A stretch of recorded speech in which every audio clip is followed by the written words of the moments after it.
Nuclear War Survival Skills. Chapter 9.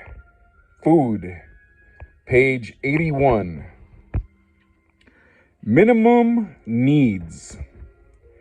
The average American is accustomed to eating regularly and abundantly.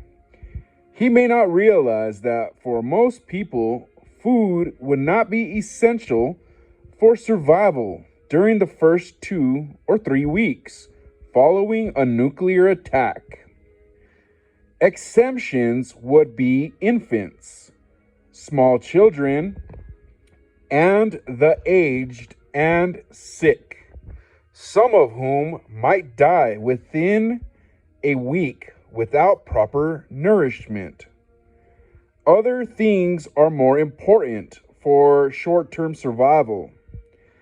Adequate shelter against the dangers from blast and fallout, an adequate supply of air, and enough water.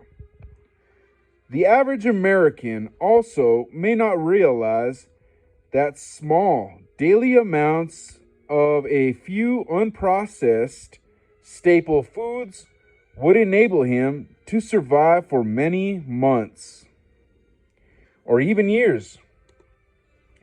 A healthy person, if he is determined to live and if he learns how to prepare and use whole grain wheat or corn, can maintain his health for several months.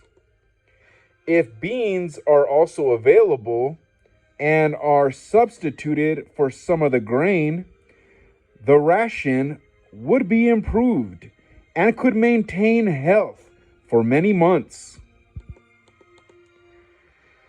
The nutritional information given in this chapter is taken from a July 1979 publication, Maintaining Nutritional Adequacy During a Prolonged Food Crisis.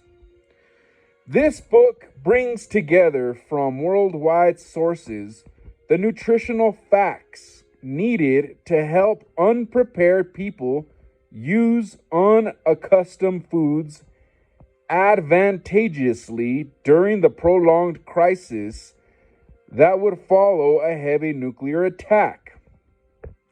The practical know-how which will be given in this chapter regarding the expedient processing and cooking of basic grains and beans is based on old ways which are mostly unknown to modern Americans. These methods have been improved and field tested by civil defense researchers at Oak Ridge National Laboratory. Loss of high-protein animal foods. A massive nuclear attack would eliminate the luxurious, complicated American system of food production, processing, and distribution. Extensive heavy fallout and the inability of farmers to feed their animals would kill most of the cattle, hogs, and chickens that are the basis of our high-protein diet. The livestock most likely to survive despite their owners' inability to care for them would be cattle on pasture. However, these grazing animals would swallow large numbers of fallout particles along with grass, and many would drink contaminated water. Their digestive tracts would suffer severe radiation damage. Also, they would suffer radiation burns from fallout particles. Thus, in an outdoor area where the total dose from gamma radiation emitted within a few days from fallout particles on the ground might be only 150 radiation. I forgot what it was called. Most grazing animals probably would be killed by the combined effects of external gamma ray radiation, beta burns, and internal radiation. Precautions when eating meat. In areas where the fallout would not be enough to sicken animals, their meat would be safe food. In fallout areas, however, animals that have eaten or drunk fallout contaminated food or water will have concentrated radioactive atoms and molecules in their internal organs. The thyroid gland, kidneys, and liver especially should not be eaten. If an animal appears to be sick, it should not be eaten. The animals might be suffering from a sickening or fatal radiation dose and might have developed a bacterial infection as a result of this dose. Meat contaminated with the toxins produced by some kinds of bacteria could cause severe illness or death if eaten, even if thoroughly cooked. Page 82. Under crisis conditions, all meat should be cooked until it is extremely well done. Cooked long past the time when it loses the last of its pink color. To be sure that the center of each piece of meat is raised to boiling temperature, the meat should be cut into pieces that are less than a ½ inch thick before cooking. This precaution also reduces cooking time and saves fuel. Survival of breeding stock. Extensive areas of the United States would not receive fallout heavy enough to kill grazing animals. The millions of surviving animals would provide some food and the fertile breeding stock needed for national recovery. The loss of fertility caused by severe radiation doses is rarely permanent. Extensive experiments with animals have shown that the offspring of severely irradiated animals are healthy and fertile. Living on basic plant foods. Even if almost all food-producing animals were lost, most surviving Americans should be able to live on the foods that enable most of the world's population to live and multiply: grains, beans, and vegetables. And because of the remarkable productivity of American agriculture, there usually would be enough grain and beans in storage to supply surviving Americans with sufficient food for at least a year following a heavy nuclear attack. The problem would be to get the unprocessed foods which are stored in food-producing regions to the majority of survivors who would be outside these regions. Surprisingly, little transportation would be needed to carry adequate quantities of these unprocessed foods to survivors in famine areas. A single large trailer truck can haul 40,000 pounds of wheat, enough to keep 40,000 people from feeling hunger pains for a day.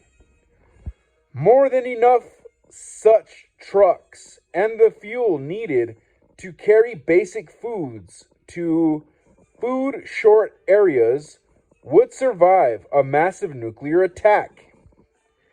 It is likely that reasonably strong American leadership and morale would prevail, so that after the first few weeks, millions of survivors in starving areas should receive basic unprocessed foods. Eating foods produced in the years after a large attack would cause an increase in the cancer rate, due primarily to its content of radioactive strontium and cesium from fallout contaminated soil.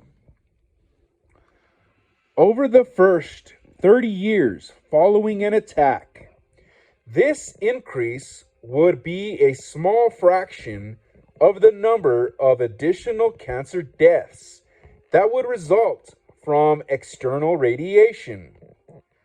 Cancer deaths would be one of the tragic, delayed costs of a nuclear war, but altogether would not be numerous enough to endanger the long-term survival of the population. Live off the land? Very few survivors of a heavy attack would be in areas where they could live off the land, like primitive hunters and gatherers. In extensive areas where fallout would not be heavy enough to kill human beings, wild creatures would die from the combined effects of external gamma radiation, swallowed fallout particles, and beta burns on their bodies. Survival plans should not include dependence on hunting, fishing, or gathering wild plants. Food for shelter occupants. Most people would need very little food to live several weeks.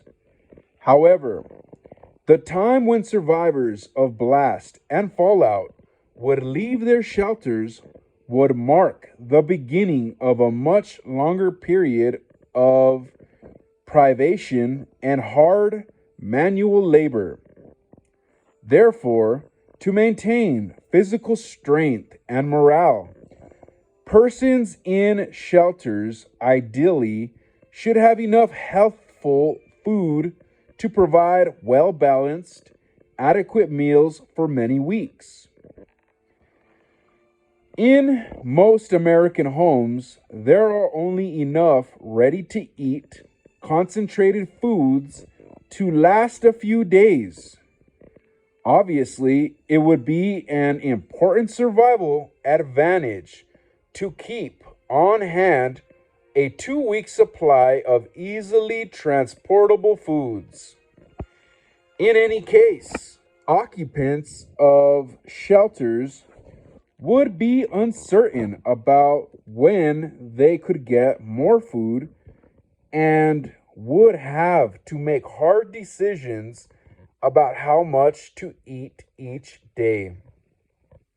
Those persons who have a fallout meter, such as the homemade instrument described in Chapter 10, could estimate when and for how long they could emerge from shelter to find food.